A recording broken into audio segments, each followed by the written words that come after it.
गौतम बुद्ध की अनमोल कहानी मानव के मूल रूप को समझाती गौतम बुद्ध का जीवन एक अद्भुत यात्रा है जो हमें मानवता के मूल रूप और उसके शाश्वत सत्य को समझने में मदद करती है।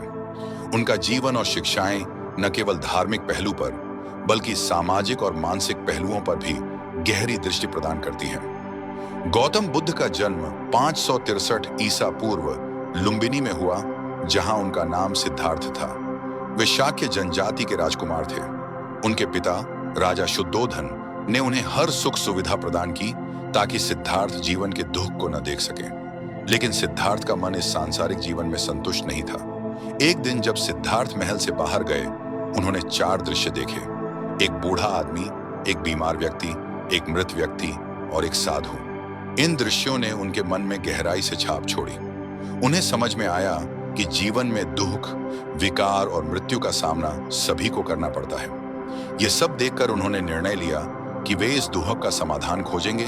सिद्धार्थ ने घर परिवार और सुख भोग को त्याग कर कठिन तपस्या और साधना का मार्ग अपनाया। उन्होंने कई गुरुओं से शिक्षा ली और विभिन्न योग और साधनाओं का अभ्यास किया, लेकिन उन्हें लगा कि यह मार्ग भी अंततः सुख की ओर नहीं ले जा रहा है। तप की अत्यधिक कठिनाइयों के बावजूद उन्हें मन की शांति नहीं मिली। आखिरकार सिद्धार्थ ने बोधि वृक्ष के नीचे ध्यान करने का निश्चय किया। उन्होंने दृढ़ संकल्प किया कि जब तक वे सत्य को नहीं जान लेते, तब तक वे वहां से नहीं उठेंगे। कई दिन और रातें ध्यान में बिताने के बाद एक पूर्णिमा की रात को उन्होंने अंततः बोधि ज्ञान प्राप्त किया।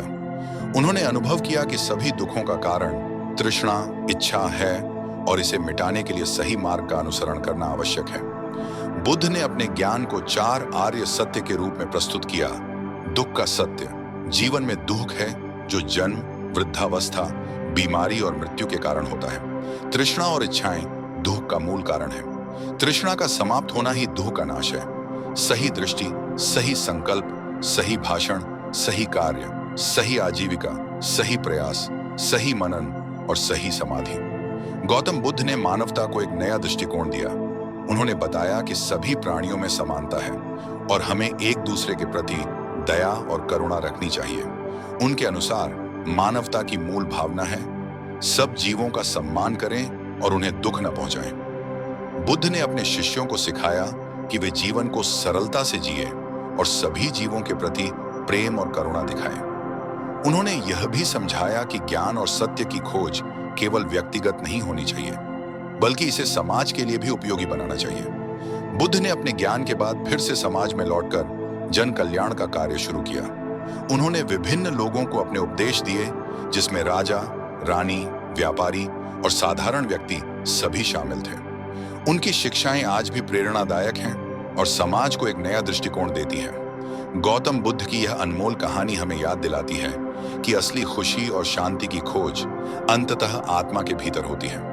उनका जीवन और शिक्षाएं मानवता के मूल रूप को समझने में हमारी मदद करती हैं, जो हमें एक बेहतर और अधिक समर्पित जीवन जीने के लिए प्रेरित करती हैं।